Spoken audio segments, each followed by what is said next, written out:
Aholining turmush farovonligi avvalo kundalik hayot uchun zarur bo'lgan infratuzilmaning qay darajada rivojlanganiga bog'liq. Shu bois hududlarda elektr ta'minotini yaxshilash, mavjud tarmoqlarni yangilash va iste'molchilarga barqaror xizmat ko'rsatishni ta'minlashga qaratilgan ishlar izchil davom ettirilmoqda. Muxbirimiz Xatirchi tumani misolida mavzuni davom ettiradi. Xatirchi tumani Oqtepa mahallasida elektr ta'minoti tizimini modernizatsiya qilish ishlari jadal davom etmoqda. Amalga oshirilayotgan loyiha hududdagi mavjud elektr tarmoqlarini yangilash, ularning texnik imkoniyatlarini oshirish hamda iste'molchilarni barqaror elektr energiyasi bilan ta'minlashga qaratilgan. Loyiha doirasida mahalla hududiga 12 kilometrdan ortiq yangi elektr tarmog'i tortilmoqda. Shuningdek, tarmoqning mustahkamligi va uzoq muddat foydalanishga yaroqliligini ta'minlash maqsadida 500 dona temir beton tayanch o'rnatildi.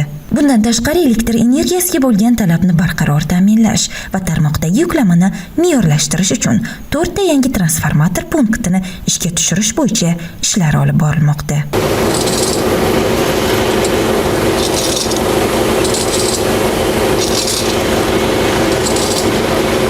Mutaxassislarning ta'kidlashicha, mazkur yangilanishlar yakunlangach, mahalladagi elektr ta'minotining ishonchliligi oshib, aholiga yetkazib berilayotgan energiya sifatini yaxshilash uchun qo'shimcha imkoniyat yaratiladi. Chekka qishloqlardan biridamiz, Oqtepa mahallamiz. Bu yerda 100 dan ziyod qishlog'imizda xo'jalik bor. Mana yangi elektr liniyalari tortilish ishlari boshlanib ketdi. Bundan 2 oy oldin bular hozir yakuniga yetkazmoqda. Mana shu ishlarda juda jonbozlik bilan ishladilar. Xalqimiz bundan minnatdor. Biz oldingi sharoitda eski stolbalarda, eski simlarda juda qiynalgan holatda toklar yetishmasligidan, simlar chalkashib, avtomatlar kuyib qolish evaziga 2 kun, 3 kunlar suyetlar bo'lmay qolgan hollari bo'ldi. Mana endi umid qilamiz, yangi transformatorlar qishlog'imizga 4 ta qo'yib berdi. Bu endi o'chmaydi. Bu xalqni talabini qondira oladigan darajada ishlar qilindi.